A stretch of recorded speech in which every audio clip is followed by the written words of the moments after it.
So let's talk about some anime. That's why you subscribe. Anime reviews. Thank you. Yes, this is what everyone wants from this channel. You're welcome, everybody. Devilman Crybaby came out on Netflix last weekend. I was pretty gripped by it. I thought the art style was so cool that I had to check it out right away. This sort of glimpse of hope lit up inside me. Oh, is it possible?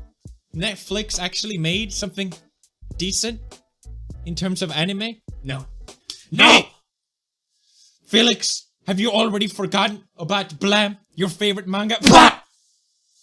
What about Death Note? One of your favorite anime, they butchered it. Don't let this abuse continue. So I looked up about Devilman Crybaby, if there was reviews about it, just so my hope wouldn't be destroyed completely. And I couldn't find any. I guess it just came out or something like that. But it made me look up where the original came from.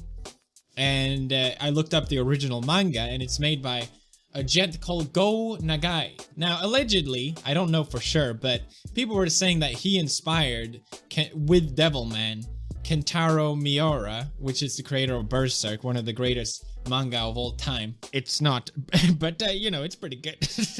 Hidetaka Miyazaki, who created Dark Souls and Bloodborne, and Goichi Suda, which was, of course, creator of legendary game studio Suda 51. I thought that was pretty awesome, and I was like, oh, I can't believe I never heard of Devilman. It seemed like a big imprint in Japanese animation nerd culture. So I decided to read the manga first, and it's okay. It's okay. Basically, the Devilman Crybaby story is you have Akira, who is this very typical, he's kind of a loser. He's a crybaby, he doesn't know how to fight, and he then gets to become half demon, half human, or a demon with a human heart, and he becomes Devilman to fight other demons. It sounds extremely basic. It sounds like the plot of Spider-Man. Once you keep reading, you realize it's not. It goes from very cute to very quickly very dark and very adult. Now, apparently the manga was originally a concept for a child-friendly TV show.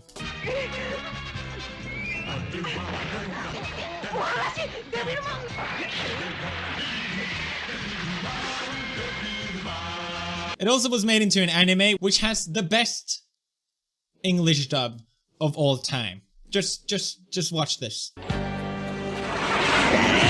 Stop it! Don't break my soul! If you do, you won't just kill me, you'll kill all these people as well!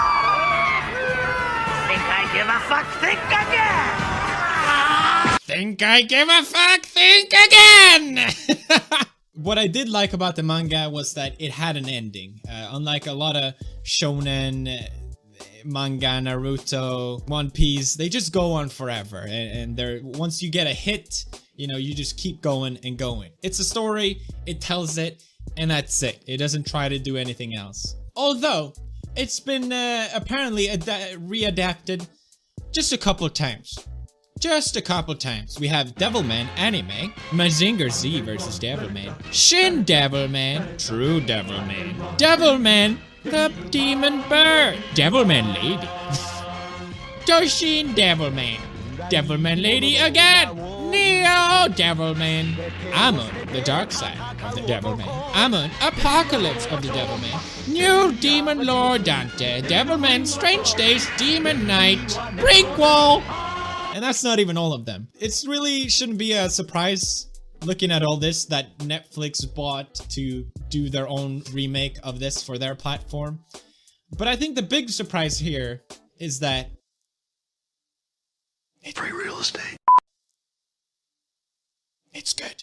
It's really good. I think why I really like Devilman Crybaby is because its source material at least sets off to be a typical superhero kind of story. It's really not, and it uses that against you to kind of throw you off and do things that you wouldn't normally expect it. I think with this readaptation of the anime, they really took a lot of risk to do some really crazy stuff, and it really paid off. Starting off with the art style, it's very aesthetic.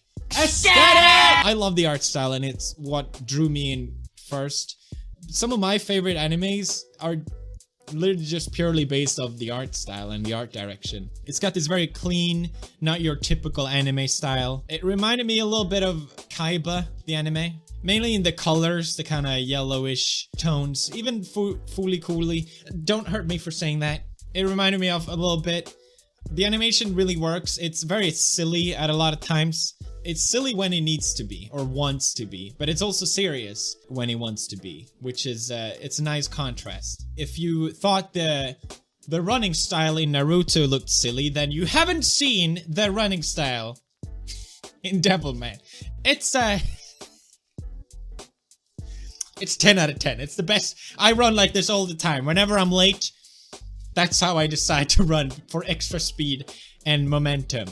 So you have this really amazing, really interesting art style, but then there's more. You get the soundtrack, which is so damn good. You got pieces with 70s type of, an homage to the 70s, which is when the manga came out, and it really works. Everything just works.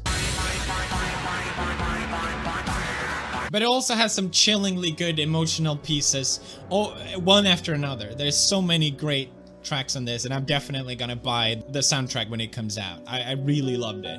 There's this one song that plays at a certain time. I'm not gonna spoil it, but it was definitely my favorite part of the whole anime. Martha was sitting next to me when I was watching it, and she wasn't really watching, but she noticed that.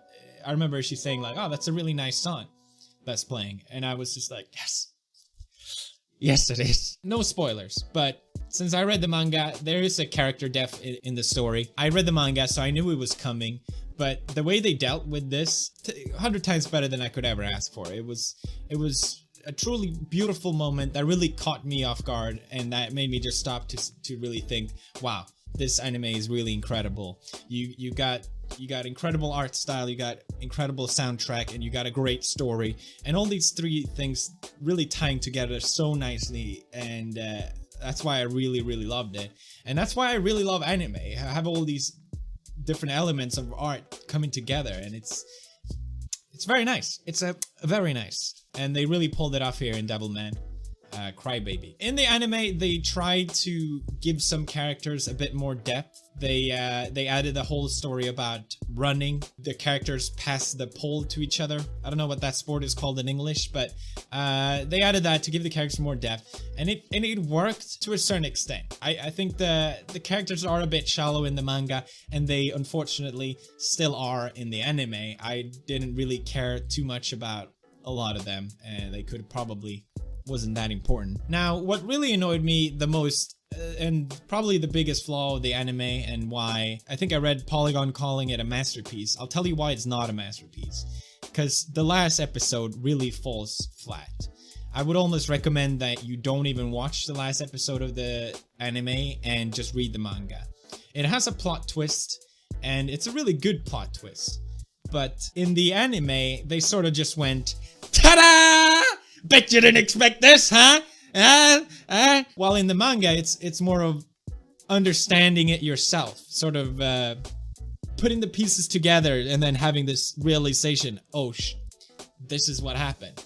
And that's really cool. You think this is just your typical shonen superhero anime or manga, but it's really not. And he uses that against you to deliver this plot twist, which I thought was really cool and really clever.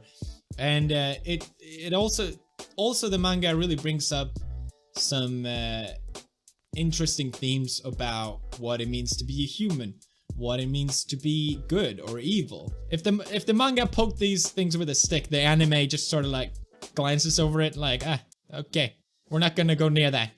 But overall, good job, Netflix. You finally did it. You made something good, and that deserves a round of applause. I'm gonna give Devilman Crybaby a solid. I want to give it an 8, but it's a 7.8. It's a 7.8 strong. Art style, I'm gonna give a 9. Soundtrack, I'm gonna give a 9. I didn't like the intro and the outro that much, and the art style, unfortunately, seemed like they did lose a little bit of budget, because a lot of backgrounds are just black. A lot of backgrounds are replaced with this ugly textures. It looks terrible. So I can't give it a 10, even though I want to. And the story, you tried. It was alright. What did you think about Devilman Crybaby? Let me know in the comments. I'm just happy. I think the reason why I really like it is because it had that one moment that I talked about, and that just sort of redeemed every bad thing for the anime, to be honest. I think that's how I look a lot of times on anime. If there's this one bit that really struck a chord with you, that really resonated with you, or left an emotional impact, that's how I pick my favorite animes. If they have that one moment where I go, holy shit, that was amazing. And Devilman Crybaby had that for me. So I'm very grateful for that, and I'm very grateful for everyone working on it. And I'm talking too long, so goodbye. Squad Fam out.